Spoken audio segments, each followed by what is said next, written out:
अगर अपन इसको खेत में अगर बड़े ढेले होंगे तो अगर 1.5 सेंटीमीटर 2 सेंटीमीटर से ज़्यादा अगर नीचे अगर इसके बीज गए तो फिर वो पौधे बाहर निकलने में, उगने में और जर्मिनेशन होने में दिक्कत आती है उसमें।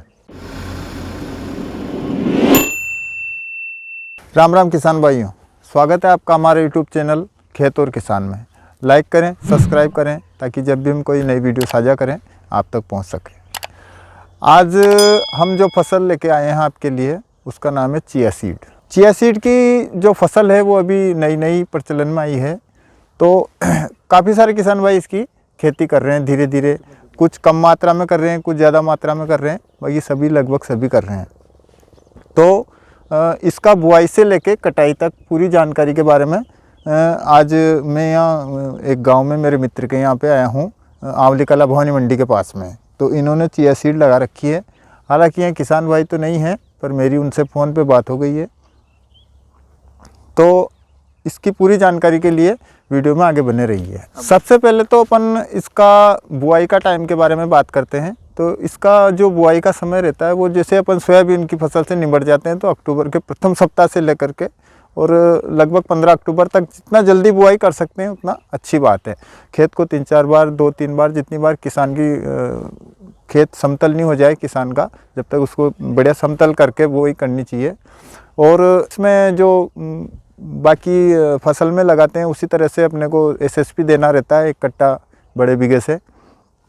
और इसका जो बीज मात्रा रहती है, बीज दर, तो वो बहुत कम रहती है। जैसे अपन सरसों लगाते हैं 700 ग्राम से 1 किलो बीघा, उसी प्रकार से इसका भी दाना काफ़ी बारीक होता है। तो ये भी 700 ग्राम से लेके और 1 किलो बीघा तक का इसका बीज लगता है। तो जैसे अपन खेत तैयार कर लिया, डोलियाँ बना के कंप्लीट क्यारे वारा बना लिए और उसके बाद में इसको छिटक करके और फिर ऊपर से पानी पिलाना रहता है।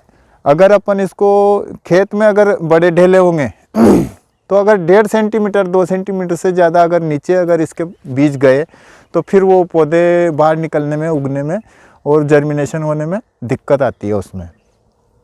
और एक चीज़ और ध्यान रखना चाहिए किसान भाइयों को, इसके जो बीज होते हैं ना, उनको थीरम जो आता है अपने, या फिर अपना धानुका कंपनी का जो विटाविक्स पावर आता है, उससे 2.5 ग्राम प्रति किलो के हिसाब से 2.5 से 3 ग्राम प्रति किलो बीज के हिसाब से इसका उपचार ज़रूर कर लेना चाहिए, ताकि जो फफूंद जनित रोग है वो हमारे जो बीज को ख़राब नहीं करें।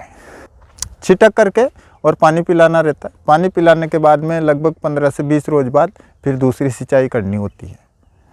उसके बीच में आपके जो जर्मिनेशन वो हो जाएगा और जो एक तरह से बोलो आप, जो मिट्टी की परत होती है वो नरम हो जाएगी, तो हमारे पौधे झट से बाहर निकल जाएंगे और एक समान रूप से हमारे खेत में उग जाएंगे। उसके बाद में अपन को इसमें जो खाद होते हैं वो NPK जो होता है वो 40, 30 और 15, मतलब जैसे नाइट्रोजन है वो 40 किलो प्रति एकड़ के हिसाब से लेना रहता है। इसको आवश्यकता है, मतलब उसकी नाइट्रोजन आपका इसमें लगेगा 40 किलो बीघा और जो फास्फोरस है वो लगेगा 30 किलो बीघा, जो अपन ने पहले सिंगल सुपर फास्फेट के रूप में डाल दिया।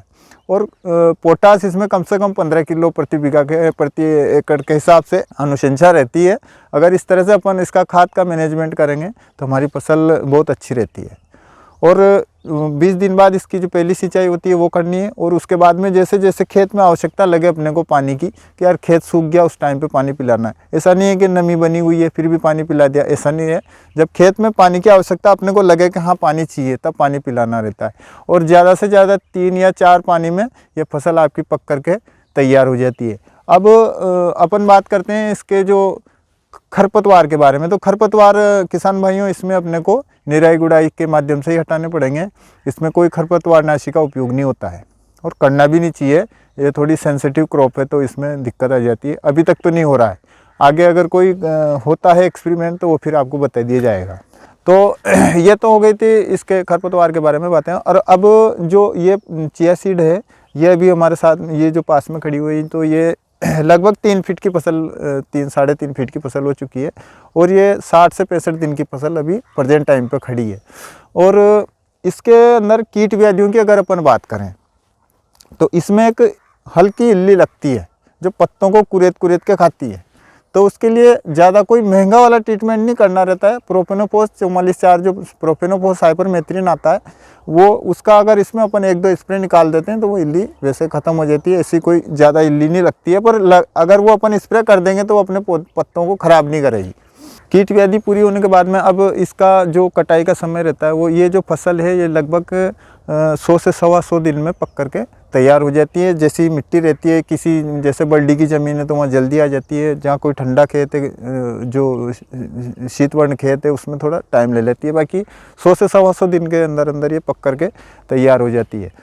उसके बाद में देख लेंगे कि भाई इसके जो ये सूख पक गए हैं, पक के तैयार हो गए हैं, तो उसके बाद में इसकी कटाई होती है। और कटाई होने के बाद में जैसे ही तना सूख जाता है, इसको थ्रेसर के माध्यम से निकाल लिया जाता है। और इसका जो औसतन उपज रहता है वो 6 से 7 क्विंटल प्रति एकड़, मतलब यूँ मान लीजिए आपके 2 बोरी से 3 बोरी प्रति बीघा के हिसाब से ये निकल जाती है। 2 क्विंटल से 3 क्विंटल बीघा के हिसाब से इसका उत्पादन हो जाता है। और इसका जो मार्केट है, बेचना कहाँ है, ये सारी बातें अपन ने कर ली है, पर इसका उत्पादन कर लिया और बिकेगा कहाँ। तो इसका जो ज़्यादातर बिकने का जो मंडी स्रोत है वो नीमच मंडी है। जो नीमच मंडी में भी इसका जो प्रेजेंट टाइम पे जो अमूमन स्रोत भाव चल रहा है वो 16-17 हज़ार रुपये क्विंटल के हिसाब से चल रहा है। भाव थोड़ा बहुत ऊपर नीचे भी हो जाता है, ऐसा नहीं कि आपने वीडियो में बताया था जो वही भाव दिलाओ। इस तरह से चिया सीड के बारे में जो हमें पता था वो जानकारी हम आप तक पहुंचाई है। और आपको हमारा वीडियो अच्छा लगे तो लाइक करें, शेयर करें, ताकि और किसानों को भी इसके बारे में पता लगे। धन्यवाद। राम राम साहब।